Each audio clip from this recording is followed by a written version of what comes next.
Kementerian Koordinator Bidang Kemaritiman dan Investasi mempersembahkan Marves Podcast, arungi lebih dalam.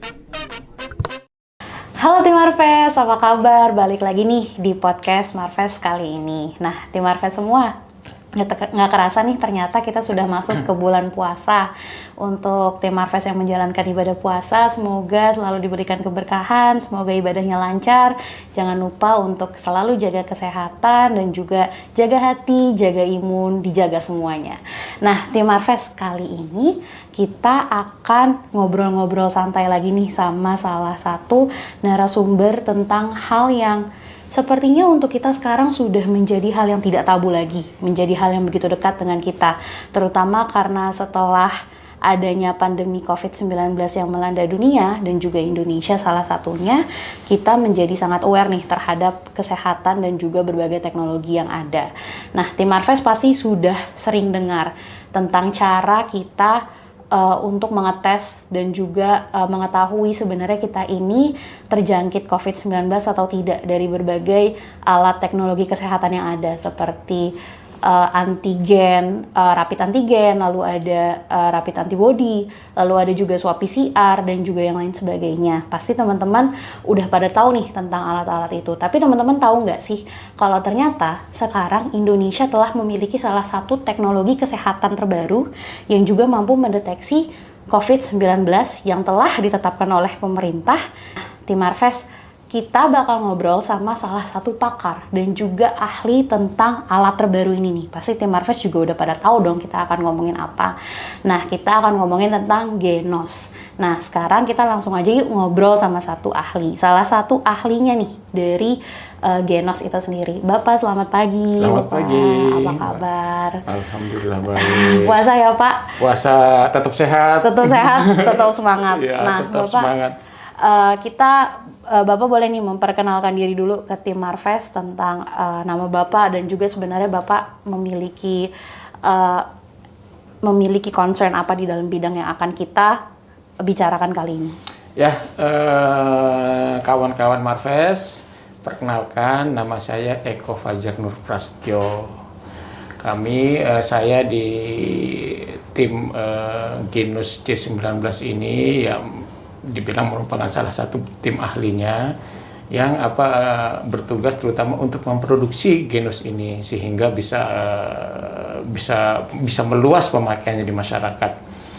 Keahlian saya sebetulnya bukan di bidang medis tapi justru di bidang semikonduktor atau bidang elektronis. Nah, ya memperkenalkan ya bahwa bagi saya sebetulnya bidang medis ini agak jauh dan bagi kami bidang medis ini bagi orang semikonduktor pun agak jauh. Namun, alhamdulillah, ternyata di pandemi ini kami bersama tim UGM bisa menemukan alat elektronik yang bisa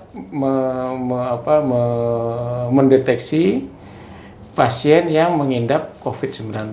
Nah, itulah latar belakangnya mengapa saya ada di tim untuk yaitu sebagai ahli di bidang elektronik dan produksi elektronik dan juga di bidang semikonduktor.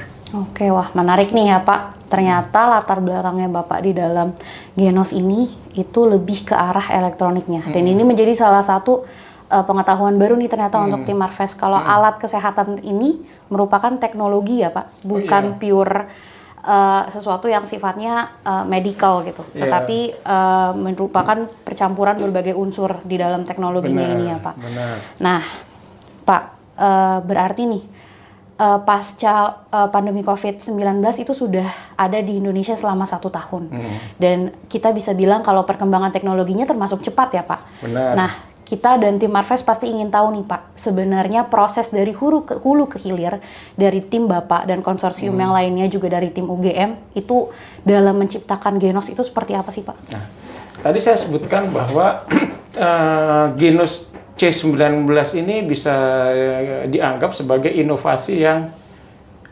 inovasi mungkin pertama di Indonesia yang bisa menghilirisasi, bisa mengangkat dari riset sampai menjadi sesuatu produk yang bisa dinikmati oleh masyarakat banyak dalam waktu relatif singkat. Iya. Kurang dari 1 tahun. Betul, Pak. Itu mungkin dalam sejarah keilmuan Indonesia sangat sedikit. Iya. Mungkin tidak ada mungkin ya. Benar, iya. Nah, itu tidak ada pernah sampai seperti, dan kami cukup berterima kasih. Namun ini sebetulnya karena banyak faktor. Faktor mengapa bisa kami menghilirisasi, bisa mendapatkan sambutan dari masyarakat seperti ini. Faktor pertama yang paling penting menurut kami adalah genus ini adalah hasil atau produk hasil multidisiplin. Itu harus diingat, ini produk hasil multidisiplin, keahlian yang dirangkum menjadi satu produk. Dan para inventor dan juga para ahlinya tuh semangatnya ingin bekerja sama mendeliver. Jadi bukan ingin ini punya saya saja, lu Anda tidak boleh, tidak. Jadi mereka, ayo kita sama-sama bekerja sama-sama gimana segera mendeliver ini. Nah, sejarahnya genus ini kayaknya tuh ada seseorang yang ahli elektronik NUS. Beliau adalah orang fisika, yaitu Profesor Kuat. Profesor Kuat, dia meneliti mengenai elektronik NUS tadi tahun 2008. Nah, kebetulan Profesor Kuat ini saya kenal dari dulu karena dulu satu alma mater di Jepang. Dua di Jepang, kami satu universitas. Nah, lalu tapi Profesor Kuat ini ahlinya adalah di bidang elektronik NUS. Beliau bukan ahli di bidang medicine, di bidang kedokteran. Lalu ada tokoh namanya Dr. Dian. Dr. Dian. Yang punya background kedokteran. Nah, background kedokteran, akhirnya dari sini berkolaborasi lah kita. Oh, alat ini bisa mencium, bisa nggak mencium lain-lainnya? Karena dulu yang kita teliti adalah mengenai bagaimana mencium sawit, parfum, kopi, dan lain-lain. Tapi di bidang kedokteran ternyata yang namanya cium-mencium itu, endus-mengendus itu banyak aplikasinya. Jadi udah diketahui, udah ratusan atau ribuan tahun bahwa seseorang yang mengidap penyakit tertentu, maka nafasnya akan berbau. Berbau khas. Itu sudah diketahui oleh orang kedokteran. Secara medis sudah secara medis sudah kebiasaan lah.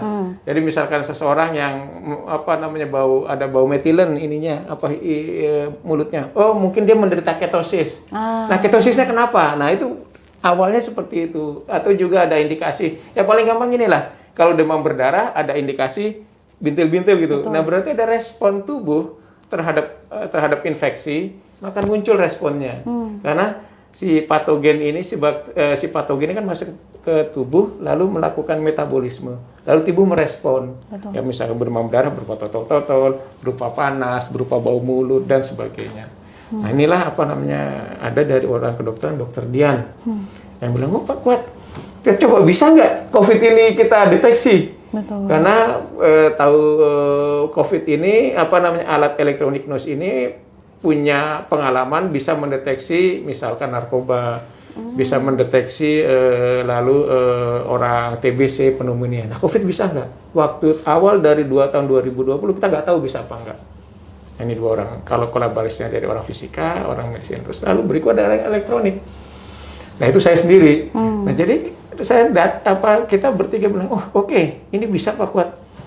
Tapi kesulitan ketika di masyarakat, di perguruan tinggi itu tidak karena memang biasanya, contohnya membuat satu alat itu bisa seminggu. Membuat satu alat genus awal-awalnya membuat hanya seminggu. Wow. Tapi bagaimana kita membuat 10.000 per bulan itu sama sekali tidak terbayang. Nah, saya orang semikonduktor yang biasa seperti itu. Saya bilang, Pak Kuat bisa. Ayo kita sama-sama. Kita setting harga, setting produksi dan lain-lain. Nah, mulailah tahun lalu kita awalnya melakukan uji indikasi apakah benar-benar teknologi elektronik NUS ini bisa mengendus pasien. Ternyata alhamdulillah bisa. Wah, keren banget nih. Iya, 2020 kita nggak tahu, Maret nggak tahu, ternyata kita selidiki Maret, April, Mei ternyata bisa. Kira-kira bisa nih hasilnya. Ada itu namanya, ada ujinya. Nah, udah bisa, akhirnya kita sepakat. Kan saya juga udah di situ sepakat, udah kita production aja semuanya. Oke. Padahal masih ada uji-uji yang lain, uji profiling, uji diagnosis. Cuma kita bilang kalau indikatornya udah bagus, udahlah kita sepakat untuk produksi. Padahal kita waktu itu nggak punya pendanaan, nggak punya apa-apa. Ya udah pokoknya kita lakukan. Yang penting dicoba dulu ya, Pak? Yang penting dicoba dulu, plan sampai production. Nah, akhirnya Ya udahlah, akhirnya itu sudah jadi sejarah bahwa setelah ini kita ke komisi etik kedokteran, lalu kita melakukan uji profiling dengan 600 berapa sampel, hasilnya kita tahu kesahihannya bagus, akhirnya kita lanjutkan ke uji diagnostik yang diawasi langsung oleh Kemenkes sekitar bulan Oktober November tahun lalu ya, lalu keluar terhadap beberapa ribu sampel dan hasilnya juga baik. Akhirnya tak sampailah tanggal 24 Agustus kami mendapatkan izin edar. Berarti sudah dapat izin edar di tanggal 24 Agustus. Jadi yang ingin saya sebutkan bahwa teknologinya sebenarnya udah lama, 2008. Jadi bukan teknologi yang kita kembangkan baru kemarin 2020 ya Pak? Bukan, tapi aplikasinya terhadap untuk mengendus pasien COVID-19 baru tahun 2020. Ya, pasti kan, karena COVID-19 2019 baru keluarnya. Prototipe-nya itu sudah dari tahun 2008 ya, ya, tinggal Pak? alatnya itu kita ajari apakah dia bisa mengendus atau tidak, bisa itu atau tidak. Itu yang sebetulnya kita lakukan. Dengan kolaborasi dari berbagai multidisiplin yang ada. Multidisiplin yang ada.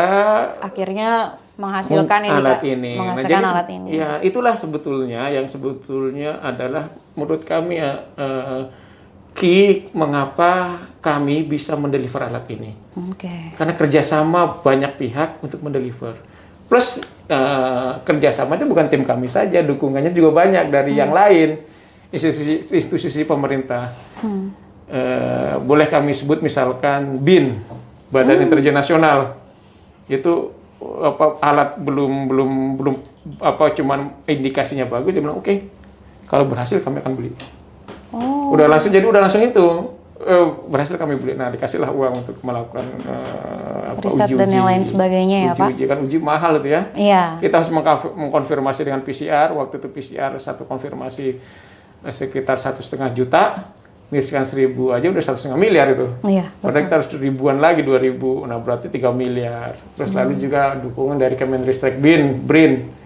Yang Pak Menteri Bambang itu kemana-mana melakukan sosialisasi dan seperti itu. Berarti sebenarnya Pak, teknologi asli Indonesia di berbagai bidang itu sebenarnya luar biasa ya Pak.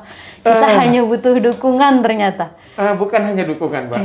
Jadi kerelaan. Jadi kita butuh saling percaya antara insan teknologi untuk supaya bekerja sama mendeliver. Karena saya percaya tidak ada Superman di Indonesia. Ada Superman ya, tapi tidak ada Superman. Nah, tapi Superman ini harus bekerja sama. Betul. Kalau orang bule mungkin ada Superman, kita hanya ada Superman yang harus bekerja sama dengan orang-orang yang lain. Nah, dalam hal ini kami bekerja sama. Nah, ya saya, Dr. Dian, Prof. Kuat, dan juga ya, anggota konsorsium yang lainnya, semuanya bidangnya beda-beda. Betul. Nah, itulah. Menarik ya Pak. Jadi sebetulnya di Indonesia itu banyak hasil-hasil riset di perguruan tinggi yang menarik, bisa bisa dijadikan produk. Betul. Cuman terus terang aja perguruan tinggi itu nggak capable terhadap itu karena memang pengalaman itu ada di industri. Kalian itu ada, nah itu harus kerjasama dan saling percaya. Harus ada jembatannya ya Pak? Ya, nah itu udah ada kerjasama, pemerintah dorong. Nah kalau pemerintah dorong, bergulirnya cepat. Betul. Ini menjadi Genos ini menjadi salah satu pembuktian lah bahwa kerjasama antar lembaga dan yang lain sebagainya bisa menjadikan Indonesia ini penuh dengan teknologi-teknologi yang sebenarnya sangat berfungsi untuk masyarakat ya Pak. Benar sekali. Betul. Oke, nah kita balik lagi nih Pak ke Genos. Ternyata seru banget nih membahas tentang sejarah dan kilas balik dari alat ini sendiri. Nah, berarti Pak, teknologi Genos ini sebenarnya secara singkat, dia ini cara kerjanya gimana Pak, prototipenya? Oke, cara kerjanya tuh begini. Saya mencoba berbicara secara umum ya, menganalogikan secara umum. Jadi tidak mendeteksi secara detail, baru nanti kita secara detail. Jadi teknologi Genos ini adalah kita mencontoh manusia atau mencontoh anjing. Ya, coba kita lihat lihat anjing. Jadi sebetulnya kita belajar ke alam, belajar ke anjing terutama ini. Sebelum Genos bisa mengendus pasien COVID-19, anjing itu sudah bisa mengendus. Oh, begitu. Ya, jadi banyak beritanya bahwa anjing itu ketika dia dilatih untuk untuk bisa membedakan antara nafas penderita COVID-19 dan nafas orang sehat. Dia nanti akhirnya ketika dilatih ya, dia bisa mendeteksi, oh orang ini kena, oh orang ini tidak kena. Bisa anjing itu. Ya, jadi kenapa anjing? Karena anjing itu indera penciumannya kuat, sensor di dalamnya mungkin 10 kali lipat dari sensor yang ada dimiliki manusia. Bukan berarti manusia nggak bisa, manusia mungkin bisa, cuman kita karena tidak sensitif, jadi tidak bisa membedakan bau itu dibanding bau yang lain. Cuman anjing bisa. Nah, berarti kuncinya adalah ada sesuatu sensor bau yang bisa mendeteksi berbagai macam bau, plus anjing itu apa? Dia punya kecerdasan, bisa dilatih. Jadi ada kapabilitas, potensi untuk mengendus bau dan bisa dilatih. Nah, genus itu juga sebetulnya itu. Kita punya sensor, ada beberapa puluh sensor. Nah, sensor ini lebih dari beberapa belas sensor. Nah, sensor ini dilatih untuk mencium penderita COVID-19. Jadi kita mau ngambil sampel nafas dari ratusan bahkan ribuan sampel nafas dari orang yang sehat, orang yang terjangkit sehat, OTG dan seterusnya, dan dikonfirmasi dengan PCR. Lalu alat genus ini disuruh belajar, suruh membedakan. Nah, membedakannya itu artificial intelligence. Oh. Jadi alat genusnya itu berupa hidung buatan, elektronik nose, itu kan hidung elektronik. Plus di situ ada artificial intelligence yang bisa membedakan, yang bisa menganalisa output dari sensor-sensor ini untuk membedakan, oh kalau polanya seperti ini berarti ini adalah pola orang yang sehat. Oh, ini pola orang yang sakit, dan itu bisa dibedakan. Berarti ada memori yang terekam di dalam alatnya itu ya, Pak? Ya, ada alatnya itu, ada memori besar. Nah, itu jadi dia bisa membedakan itu. Jadi, nah mungkin pertanyaannya itu secara umum ya, kita belajar ke anjing, dan manusia juga sama kan, kalau baru lahir bisa nggak membedakan bau duren, bau semangka, bau sirsak, bau terasi? Bisa nggak? Belum bisa. Sudah bisa sebetulnya. Sudah bisa. Tapi belum diajari. Ini bau terasi loh, ini bau duren belum diajarin. Tapi hidung kita udah bisa membedakan. Belum dilabelkan gitu. Tapi ya, belum dilabel. Nah, itulah sebetulnya sama dengan genus itu. Ketika lahir si genus nggak tahu. Tapi ketika dia diajari nanti ada labelnya tuh. Nah, labelingnya itulah yang cara membedakan pola dan melabelkannya itu artificial intelligence yang dilakukan. Wah, berarti ada ahli artificial intelligence lagi bahkan Benar, di dalam konsorsium dalam ini ya, Pak. Iya. Luar biasa. Berarti memang benar-benar kerjasama ya. Benar, kerjasama Dan itu. saling gotong di timnya royong. Prof. Scott ada yang seperti itu. Kita memang. Baik, Bapak. Oh, berarti di saat cara mengajarkannya itu si genus ini itu tetap ditunjang oleh swab PCR ya, Pak? Ya, Masih oke, dijahit. baik. Jadi kita jadi kan kita harus mengajari si genus ini, diajarkan. Iya. Nah, kita harus, jadi ada data dan data harus dilabel. Jadi sama dengan anak kita dikasih bau durian, oh ini bau durian loh, dikasih terasi, ini bau terasi loh. Nah, itu berarti ada melabelnya itu kan. Dalam hal ini melabel siapa kita, karena kita udah pengalaman. Lebih pengalaman dari bayi anak kita kan. Nah, genus pun sama. Genus itu untuk supaya memberikan label itu kita menggunakan PCR. Mendapatkan pembantuan dari PCR. Tapi bukan hanya PCR, karena untuk melabel itu kita harus berdasarkan diagnosa dokter. Karena kan PCR itu juga ada errornya. Iya. Errornya nggak 100% dia.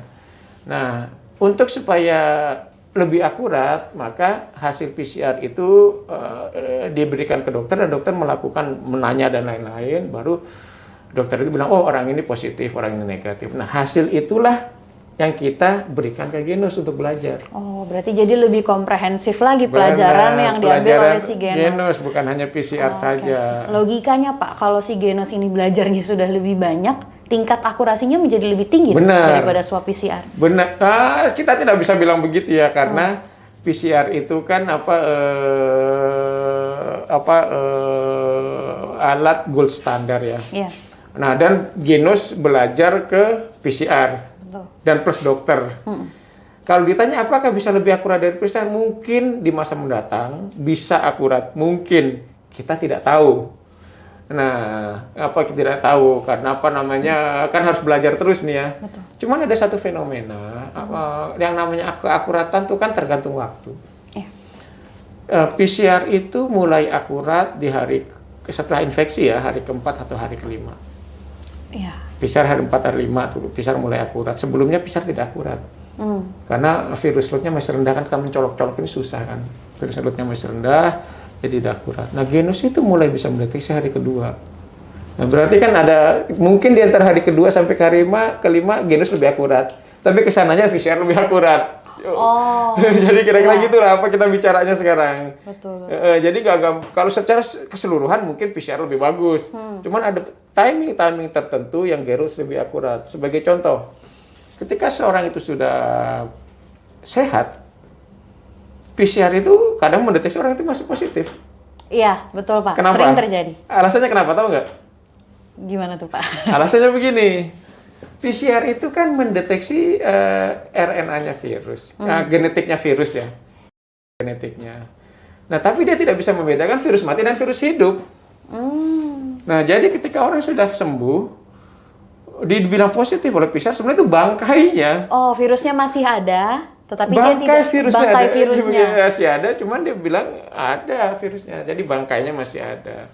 Oh. Jadi itulah, maka nanti disebut ada nanti city value dan lain-lain itu ada. Jadi karena ya itu bahwa ketika city value-nya masih tinggi, ya berarti kebanyakan city value-nya sudah tinggi, misalkan berapa 35 ke atas 35 ya. ke atas, berarti dia kemungkinan mendeteksi bangkai.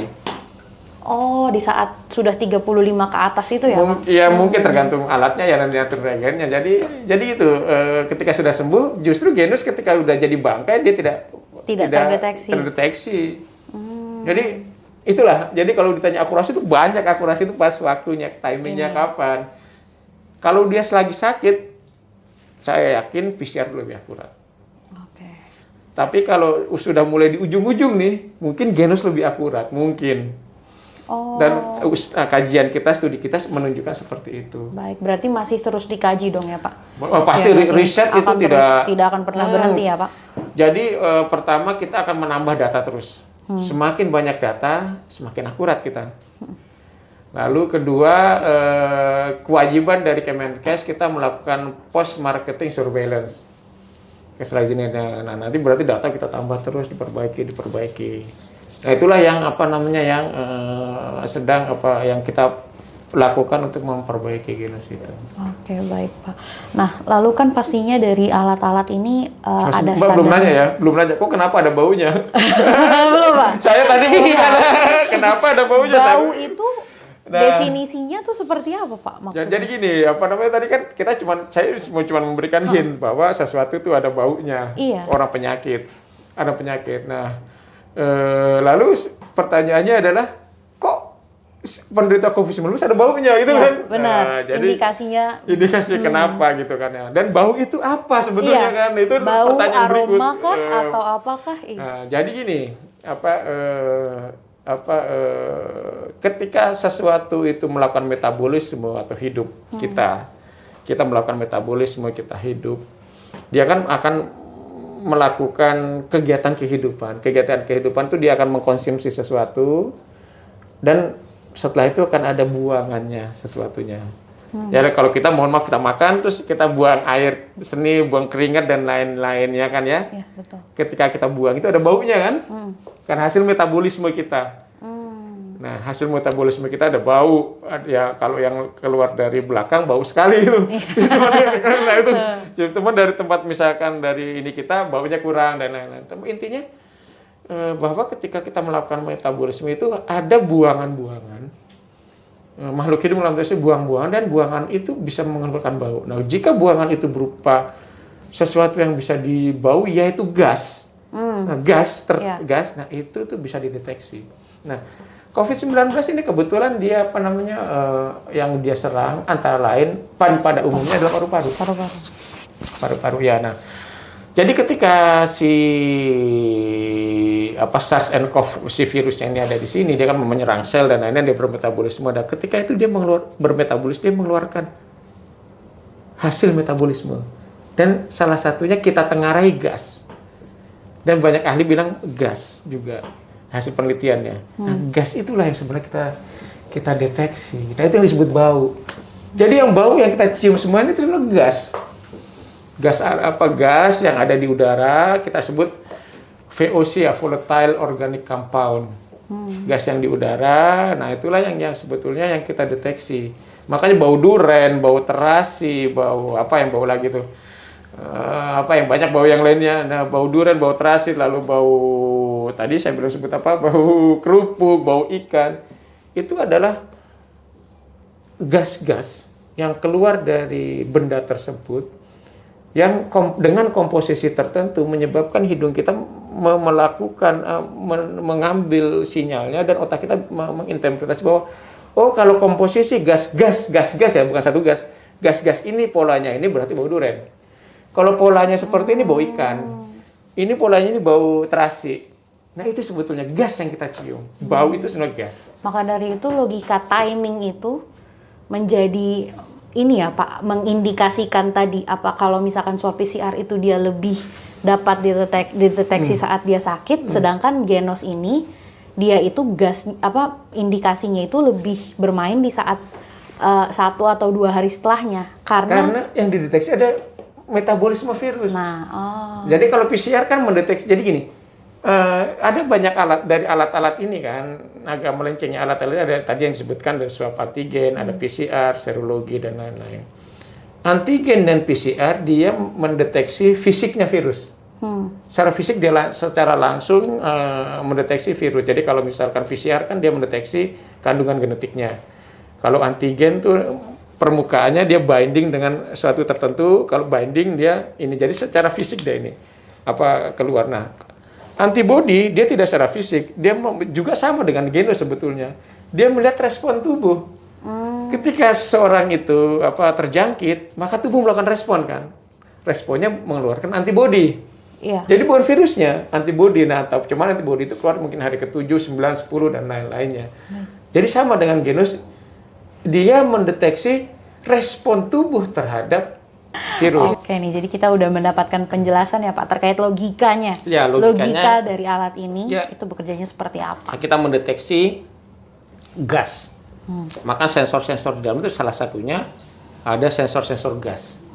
Banyak. Baik, oke. Jadi seperti itu tim Marves. Logika mudahnya yang kita... logika mudahnya. Jadi kalau tim Marves mencium sesuatu itu sebetulnya itu gasnya yang kita cium. Iya, bukan zatnya. Ya. Jadi bukan ada duren masuk ke ini, enggak. Itu ada gas. Itu gas yang dikeluarkan. Yang dihasilkan duren yang masuk ke kita. Betul. Nah, oleh karena itulah gas-gas itu sebetulnya bisa juga mengganggu genos. Makanya kan ada di media sosial kan. Ada beberapa hal yang harus dihindari sebelum itu kita melakukan tes genos. Ya, jadi kalau ada sih sebetulnya cuman untuk mengantisipasinya sebenarnya mudah, yaitu cukup berkumur saja. Oke, baik. Nanti kita akan masuk ke ranah teknis itu ya Pak. Nah, sebelumnya pastinya kan alat teknologi kesehatan ini kita harus melewati rekomendasi dari WHO nih Pak. Nah, terkait hal tersebut, apakah dari WHO sendiri itu bagaimana Pak responnya? Masih, kalau kami sih sudah mulai mengarah ke arah situ. Cuman ini kan sebetulnya teknologi baru. Oke. Jadi teknologi mengendus nafas ini sih belum lama ya, mungkin baru ya tadi 10 tahun, 15 tahun. Lain dengan PCR yang mungkin dari tahun berapa dia? Tahun 80-an ya. Jadi udah lama. Nah, itulah sebetulnya yang emerging teknologi ini masih awal ya, masih di awal-awal. Nah, sebetulnya kalau yang benernya sebetulnya kan ada alat ini teknologi nanti baru bisa keluar tuh sebenarnya 1,5 tahun, 2 tahun karena ujinya banyak. Cuma kan sekarang emergency ya sebetulnya. Betul. Jadi seperti kami juga ya di tim Prof. Kwa dan Dr. Dian itu harus melakukan publikasi. Yang benar itu adalah riset, publikasi, produksi. Sebenarnya aturannya gitu kan ya. Jadi riset, lalu dipublikasikan, nanti masyarakat membaca, lalu oh ya ini benar, kami produksi. Cuman kan kalau seperti itu bisa jadi kita memproduksi pas lagi pandemi selesai, padahal dibutuhkan sekarang. Headache itu agak dibalik. Riset, produksi, publikasi. Jadi jadilah ribut lah masyarakat. Ini mana publikasinya, mana ininya.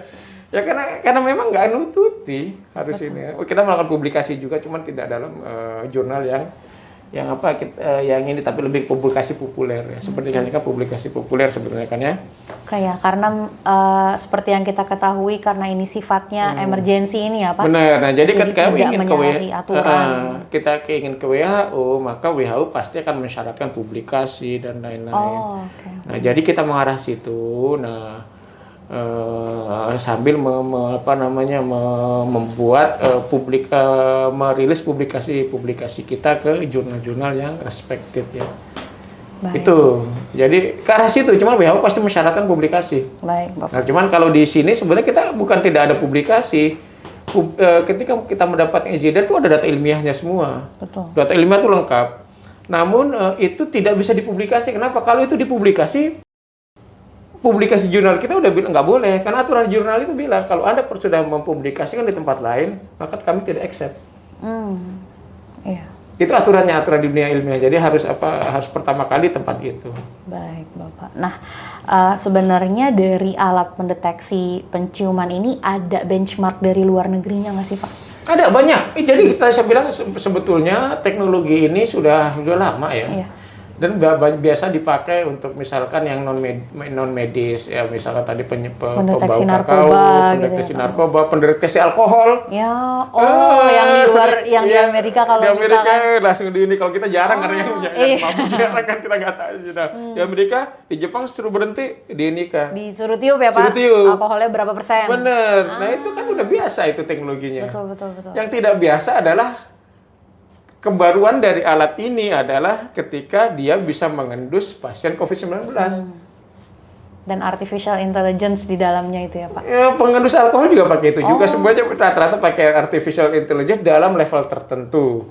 Jadi pasti gas sensor itu harus diolah lagi datanya. Baik. Sebab untuk tahu ambang batasnya dan lain-lain. Nah itu kalau bisa dibilang itu artificial intelligence yang paling rendah, bukan artificial intelligence, algoritma biasa. Cuman ini lebih kompleks kalau sekarang untuk COVID-19. Nah jadi kembali ke situ, benchmarknya tuh banyak, teknologinya tuh banyak dan sudah awam ya Pak? Sudah awam, sudah dipakai umum. Cuman yang kebaruannya itu adalah, tadi saya ulang lagi, mendeteksi pasien COVID-19.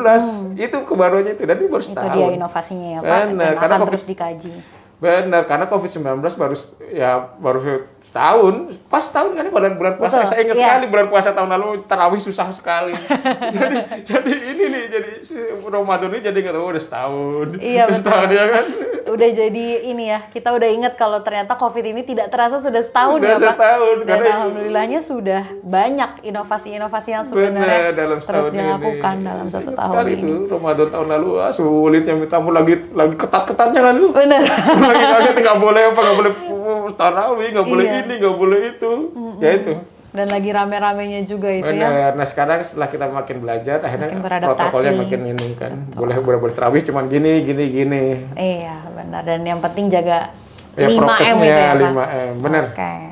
Nah lalu nih Pak, sebenarnya kalau misalkan kan kita tahu kalau misalkan Genos ini ditiup sama masyarakat yang tidak terinfeksi, itu hasilnya akan tertulis negatif dan positifnya itu ya Pak. Nah sampel untuk orang yang terkena positif Genos itu tuh hasilnya akan seperti apa sih Pak reaksinya sebenarnya?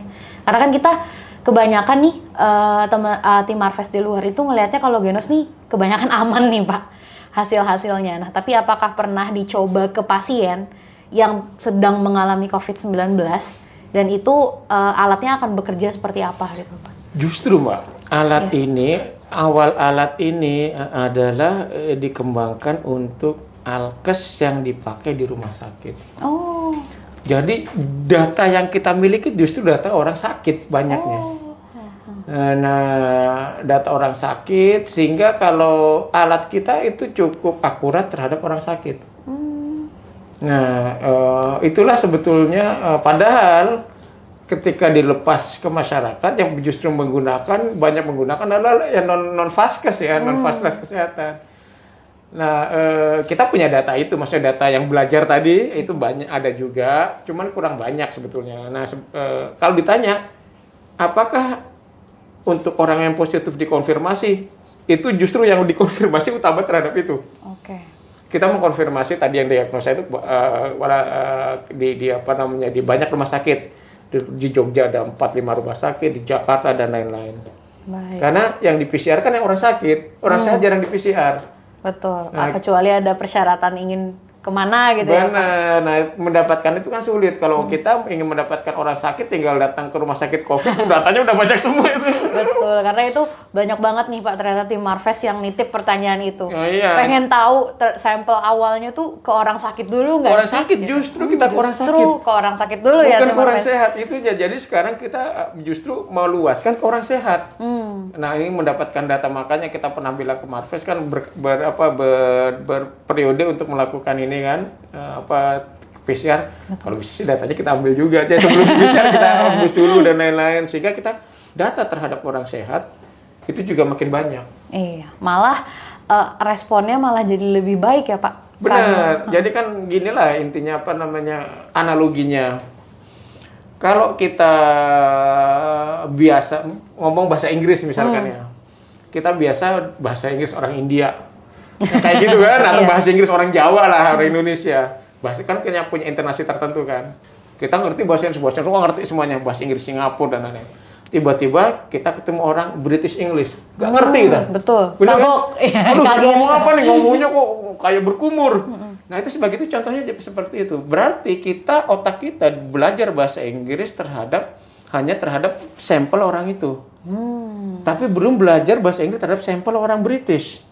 Nah, sama dengan Genos, kita belajar ke sebagian besar orang sakit. Nah, orang sembuh kita lebih sedikit. Nah, itu ada bias terhadap orang sakit. Seharusnya sama banyaknya atau bahkan lebih banyak yang sembuhnya. Betul. Agar lebih ini. Jadi kalau misalkan kalau kita tinggal di Singapura, Singlish oke. Iya. Tapi tiba-tiba kita dari Singapura ke Inggris, ya kita harus biasnya ke Inggris, ke British, gitu kira-kira Harus analoginya. adaptasi lagi ya Pak. Benar, Dan harus ada proses yang dilalui. Proses dilalui dan agar lebih bisa. Oke. Jadi poinnya kita ke orang sakit. Justru itu awal- Tim justru Marves itu harus kembali ke kita digarisbawahi. justru konfirmasi ke orang sakit. Betul. Nah, ke orang sehatnya itu datanya, kita ada datanya, namun akan kita lebih tambah banyak. Oke, akan terus dilakukan penambahan data dan sampel-sampel yang ada. Ya, inilah kelebihannya artificial intelligence juga, makin lama makin belajar. Betul. Jadi kita nanti bisa membedakan misalnya duren Majalengka, Wih. duren ini baunya beda ini, bukan hanya duren tapi duren sini, baunya beda. Gitu Makin contohnya. lama makin advance ya Makin Pak. advance. Tuh, jadi jangan takut untuk kita malah semakin memberikan sampel ya Pak. Iya, benar kami Penelitian. Jadi jangan lupa dicoba ya Pak. Iya, Gimana sih? makin banyak sampel dari masyarakat yang terkonfirmasi PCR dan dokter itu akan berkontribusi kepada semua masyarakat. Betul. Akan menambah Menambah keakuratan pengetahuan genos baru. ini. Oke, nah nih Pak, kalau misalkan masyarakat ingin mencoba genos ini tuh dibanderol dengan harga berapa sih Pak? Dan gimana caranya biar kita nih bisa mencoba? Harga tes ya? Iya. Jadi kan harga tes itu paling murah adalah di KAI atau gitu ya. Itu bisa, cuma kan disyaratkan harus punya boarding pass dan lain-lain. Iya. Nah, sekarang sudah di beberapa klinik sudah ada tesnya. Oh, sudah bisa di di beberapa klinik. klinik ada yang harga 30.000, 40.000 itu ada. Jadi di Jogja ada beberapa klinik, di Jakarta saya nggak tahu ya, ada beberapa klinik juga melakukan servis itu. Oke. Jadi Berarti mulai bisa. sekitar 35.000 sampai 40 Ya, ribuan ya. antara 20 tergantung jumlah ya. Jadi contohnya ada yang melakukan layanan 20.000 asal massal. Oh, oke. Nah, jadi misalkan ingin melakukan screening jadi ini klinik juga yang melakukan, misalkan dia ingin screening 100 orang. Nah, itu bisa dibanderol 15-20.000. Karena kan sekali datang langsung banyak. Yang mahal kan tenaga orangnya sebetulnya. Betul. Bukan ininya. Jadi tenaganya banyak, jadinya bisa murah. Tapi kalau satu-satu mungkin yang masih sekarang 30-40. Oke, nah Pak, tim Marves pengen tahu kenapa sih Pak bisa murah? Untuk harganya. Nah, ini nih juga sebetulnya ada ceritanya. Gimana tuh Pak ceritanya? Jadi gini ceritanya itu. Jadi kan awal tim ini tim Genus ini ada dari UGM. UGM Ristin itu terus habis itu saya kebetulan ke Jogja. Dari pas bulan 5, bulan 4 saya lupa ya tahun lalu. Terus kali ketemu Pak Kuat. Pak Kuat, ini alat mau diapain? Kira-kira gitu saya bicara bahasa itunya. Ini alat mau diapain? Ya, ini Pak, riset. Riset nanti jadi paper. Terus saya bilang gini, saya akan bantu Pak Kuat untuk membuat ini jadi menghilirisasi ini. Asal ada terms and condition-nya, syarat dan ketentuan saya bilang. Saya akan bantu semua teknologinya. Saya tanya ke Pak Kuat, mau harga tesnya berapa Pak? Pak Kuat, ya 50.000 kata dia. Lu kenapa 50.000? Saya bilang, karena harga rapid serologi waktu itu sekitar 150.000 ya. Pas lagi tahun lalu kan, kita segitu kan. Nah, jadi sepertiganya kata Pak Kuat. Saya bilang, Pak Kuat, kalau tidak 1/10-nya atau bahkan 1/50-nya, saya nggak bergabung. Jadi target itu harus murah-murahnya saya bilang. Kenapa? Saya masuk ke sini adalah gunanya ingin agar masyarakat semuanya bisa mentes. Kalau anggaplah misalkan harga 150.000 mungkin golongan untuk yang sebagian orang, iya. Mungkin hanya 30% masyarakat Indonesia yang bisa mentes. Betul. Kalau harga 50.000 mungkin hanya setengah masyarakat Indonesia yang bisa mentes. Kalau harga itu di bawah 10.000 mungkin 80% bisa mentes. Nah saya bilang itu kira-kira pokok target kita harus di bawah 10 untuk testing. Nah itu tuh syaratnya bagi saya. Itu harga 10.000 itu berarti harga alatnya berapa, amortisasinya berapa, harga BHP-nya berapa dan lain-lain dihitung semua. Pak kaget kan, Pak kok ini ekstremis nih katanya. Ekstremis nih. Enggak, bukan gitu Pak, kita targetkan segitu. Cuman bukan berarti di awal-awal segitu, bukan. Tapi kita target harga akan segitu. Target harga akan segitu. Jadi misal kalau sekarang kan masih sedikit populasinya. Mungkin masih tadi 40.000, 50.000. Tapi tadi udah ada 20.000 kan? Iya. Karena banyak. Tapi itu saya yakin price-nya akan turun terus. Oke. Nah, sama seperti sekarang, antibody dan yang lain sebagainya udah turun harganya ya iya, Pak? Udah turun. Dengan logika seperti itu. Iya, jadi kita tadi kan berarti antibody udah turun sekarang mungkin 80.000 iya, ya. 70.000, 78.000. Nah, berarti kalau misalkan dari awal cuma 50.000 si Genus ini nggak akan bersaing. Ya, Genus tuh harus 1/10-nya saya bilang. Nah, itu Mbak. Jadi ceritanya itu dibalik itu kenapa bisa murah. Nah, tapi murah itu hanya di wacana. Kita bukan hanya di wacana aja. Kita hitung semuanya. Ini cost-nya berapa, bagaimana cara mendapatkannya, ini cost-nya berapa, bagaimana cara mendapatkannya. Jadi kita hitung semua, oh harga segini masuk akal. Oke, berarti dicari yang tetap ter-overcome semua dan tetap tidak memberatkan masyarakat. Memberatkan masyarakat. Nah itu termasuk pemilihan bahannya, itu apa dan lain-lain. Iya, kita pilih itu plastiknya harus seperti apa sehingga bisa murah, ini harus itu semuanya kita hitung. Cara produksinya dan lain kita hitung sehingga bisa murah. Yang penting masyarakat Indonesia semuanya terjaga kesehatannya. Terjaga, kalau bisa setiap hari tes Genus. Jadi makin lama Genusnya makin murah. Udah, jadi misalkan contohnya tes Genus cuma 5.000. Bisa kan kita setiap hari tes Genus. Hari ini kayaknya nggak enak tes Genus gitu. Benar ya Pak, jadinya memberikan ini juga ke kita ya, kitanya jadi tidak panik gitu Pak. Benar, kalau misalkan masih 30.000 mungkin sekarang cuma setiap naik kereta, setiap naik kendaraan. Cuman kalau 55.000 mungkin orang bilang, kayaknya nggak enak banget tes Genus, gitu kan cara berpikirnya. Jadi bukan hanya karena harus melakukan Genus karena keperluan tertentu, tapi karena kesadaran diri ingin mentes Genus. Betul. Di saat kita sudah merasa tidak enak badan, ternyata kita punya nih, dan ternyata pemerintah dan seluruh lembaga lainnya telah memberikan kita fasilitas itu ya Pak, terhadap kesehatan kita. Sebagai negara gitu ya Pak, memberikan itu jaminan. Iya, cita-cita kami. Baik. Di RT, RW semuanya ada Genusnya sehingga orang nggak enak nih badan. Ke kelurahan saya mau tes Genus deh. Nah, silakan. Baik, nah itu berarti tim Marves jangan ragu lagi dan jangan takut lagi untuk terus mencoba Genus ya Pak. Iya. Karena semakin tim Marves coba, teknologinya akan semakin advance, harganya juga akan semakin murah. Ya kita tidak bilang ini sempurna, yang tidak ada yang sempurna. Kita punya kelemahan. Betul. Tapi itu kelemahan ini memang kita improve terus. Baik, nah ini Pak, mungkin jadi salah satu pertanyaan juga untuk Bapak dan tim pada awalnya. Gimana sih caranya Pak, strategi komunikasinya ke masyarakat? Karena kan tadi Bapak juga udah cerita kalau untuk tahap normalnya itu dibalik. Jadi publikasinya setelah produksi. Nah, kalau dari Bapak dan tim sendiri gimana sih Pak cara strategi komunikasinya biar masyarakat tuh percaya kalau Genos ini itu baik gitu?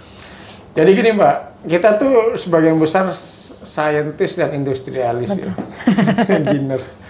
Komunikasi itu sangat buruk. Saya akui, termasuk saya sendiri.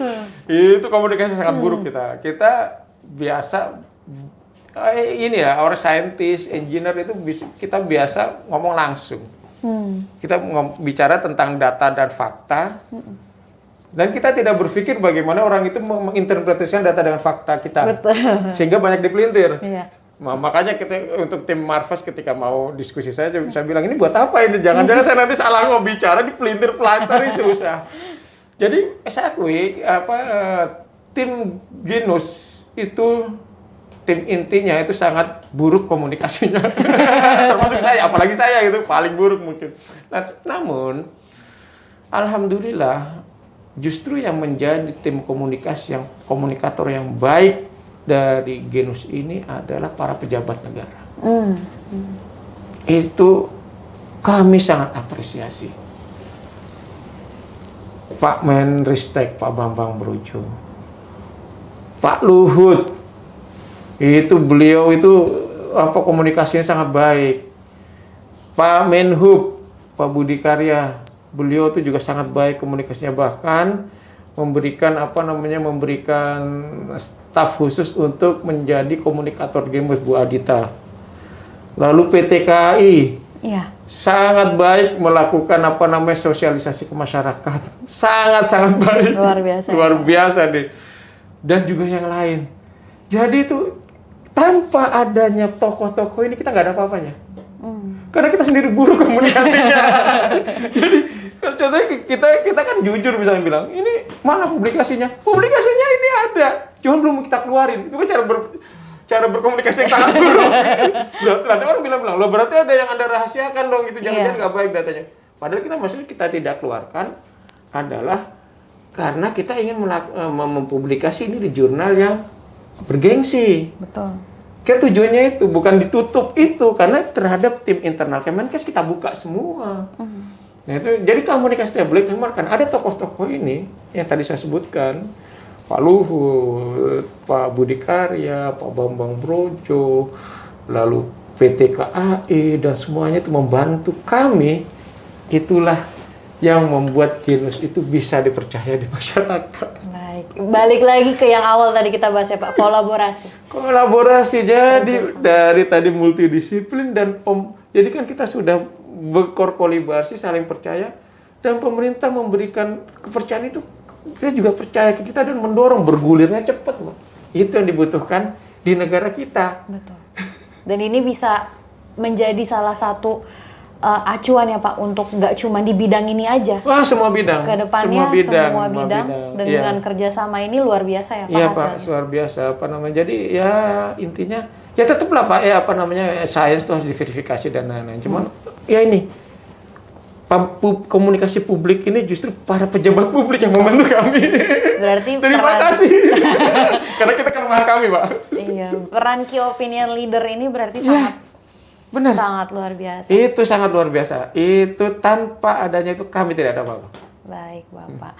Nah, kita mungkin udah mau masuk ke yang terakhir nih Pak. Kalau dari Bapak sendiri ke depannya, harapan terbesarnya untuk Genos dan bagaimana masyarakat Indonesia menghadapi pandemi COVID-19 ini bagaimana Pak? Jadi gini, mungkin kita akan melakukan positioning jadi saya akan bagi dua, harapan terhadap teknologi pengendus napas dan harapan terhadap penggunaan Genos di masyarakat. Saya pertama adalah mengenai teknologi pengendus napas dulu. Jadi kami ingin pandemi segera berakhir. Nah, sudah barang tentu ketika pandemi berakhir, Genus tidak laku. Pasti kan, karena cuman sebetulnya teknologi pengendus nafas ini bukan hanya buat C19, bukan buat COVID-19 saja. Dia bisa dipergunakan untuk TBC, tuberkulosis ya, pneumonia, dan yang lain-lain. Bagaimana untuk kami sebut sebagai repurpose. Jadi barang Genus ini bukan akan mangkrak, nggak akan bisa dipergunakan, mengganti kepalanya aja. AI-nya diganti sehingga AI-nya bisa mendeteksi yang lain. Baik.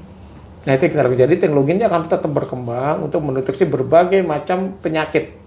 Jadi Genus itu bisa dipakai untuk penyakit yang lain. Itu satu. Jadi insya Allah kita tetap terus terkait Genus ini. Jadi tidak berhenti hanya Genus C19. Tapi ada genus-genus yang lain.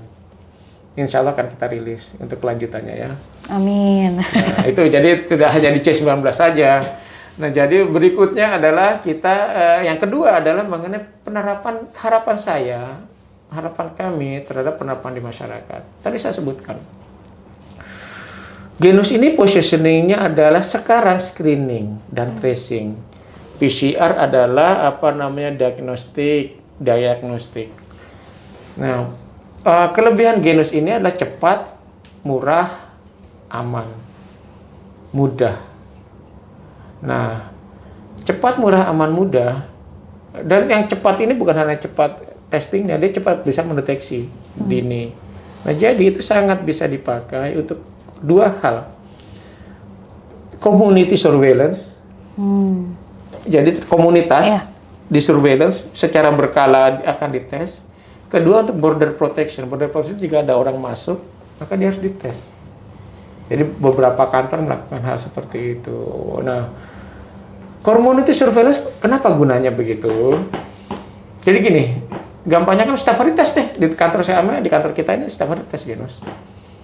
Begitu positif, ada protokolnya positif ya kita minta agar dua itu iman dan imun. Menjaga iman dan imun, karena orang ketika positif langsung down. Betul. Benar kan? Ya. Saya juga pernah dibilang positif sama Genus. Oh gitu. Down langsung saya. Kantor berapa positif. Nah, cuman kita harapkan ketika tahu, dia kan bisa deteksi awal. Bahkan dia masih OTG, dia tahu mungkin ada positif. Maka perkuat iman dulu. Karena itu paling penting. Kedua, memperkuat imun. Ya dengan banyak yang memperkuat iman itu dengan kita berpikir positif, kita ya pokoknya berpikir positif lebih dekat kepada Allah dan lain-lainnya, itu memperkuat iman. Memperkuat imun juga banyak, makan yang sehat, jangan junk food, kena matahari, bervitamin dan seterusnya. Nah itu kan iman dan imun dijaga. Jadi Genus itu kami harapkan di masyarakat umum itu menjadi alat deteksi dini. Sehingga kalau dia tahu dia positif, dia bisa menjaga iman dan imun, sehingga dia bisa sembuh dari Genus tanpa harus ke rumah sakit. Baik. Gitu, jadi kalau dia udah terlambat mendeteksinya, keburu parah. Betul.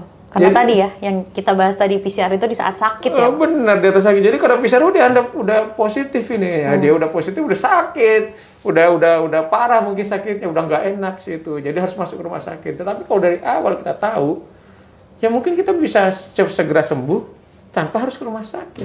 Dan itu akan lebih bagus bagi kita dan juga bagus bagi negara. Biayanya nggak besar. Tapi kita juga nggak mau kan masuk ke rumah sakit. Benar. Iya, kita pengen sembuh di rumah. Itulah. Jadi rumah sakit itu bukan tempat yang nyaman, walaupun gratis ya untuk bisa dibantu negara. Itu bukan tempat yang nyaman. Kita nggak bisa ketemu orang. Nggak tertekan di rumah sakit itu malah makin sakit kalau saya. Nah itu contohnya. Saya ingin penerapan Genus itu ada untuk deteksi dini, sehingga masyarakat yang terkena pun yang terindah bisa sembuh tanpa harus ke rumah sakit. Baik, jadi diharapkan Genus ini benar-benar memberikan manfaat untuk masyarakat, biar kita ini dapat mendeteksi secara dini penyakit COVID-19 ini, dan akhirnya memberikan ke kita sendiri ini kekuatan ya Pak. Benar. Untuk akhirnya bahwa kok nggak usah takut kena COVID-19. Kalau bisa dicegah jangan sampai kena COVID-19. Ya, itu awal ya harus cegah tuh awalnya pasti kan. Tapi kalau terkena pun segera menjaga iman dan imun. Betul. Baik, Bapak. Ya, pertama prokes harus, itu wajib. Tapi kan kita Pak Doni Munardo aja bisa kena, walaupun beliau kan yang paling Nggak ada yang tahu ya Pak. beliau mungkin di se-Indonesia orang paling disiplin mungkin. Nah, tapi itu aja bisa kena. Tapi setelah kita menjaga prokes dengan disiplin, misalkan takdirnya kena pun segera deteksi sehingga kita tidak perlu ke rumah sakit. Baik, wah keren banget, mulia banget nih sebenarnya segala teknologi yang telah dipikirkan oleh ilmuwan-ilmuwan dan juga konsorsium Genos ini ya Pak. Semoga Genos ini akan semakin advance lagi, Amin. akan Mudah-mudahan. semakin Mohon dipercaya lagi sama masyarakat. Jangan lupa tim Marves untuk bahkan sekarang udah bisa dicoba di klinik ya Pak. Karena kan klinik sudah kalau mulai. awalnya di bandara atau di KAI itu kan Benar. harus ada persyaratannya dengan memiliki tiket dan yang lain sebagainya. Sekarang sudah ada di beberapa klinik dan semoga akan jadi lebih banyak. Jadi kita bisa terus mendeteksi kita, memproteksi diri kita sendiri dan menjaga orang-orang di lingkungan kita juga, nggak cuma diri kita aja. Nah, seru banget nih Pak pembicaraan kita kali ini. Nggak nyangka bahwa kemana-mananya ternyata banyak pengetahuan yang kita dapatkan soal Genos itu sendiri. Nah, terima kasih banyak tim Marves sudah mau mendengarkan podcast kita kali ini. Semoga memberikan pengetahuan baru, manfaat baru, dan jangan lupa untuk terus menjaga protokol kesehatan. Semoga pandemi COVID-19 ini segera dapat pergi dari kita semua dan kita dapat beraktivitas seperti semula. Terima kasih semuanya. Terima kasih Pak. Terima kasih.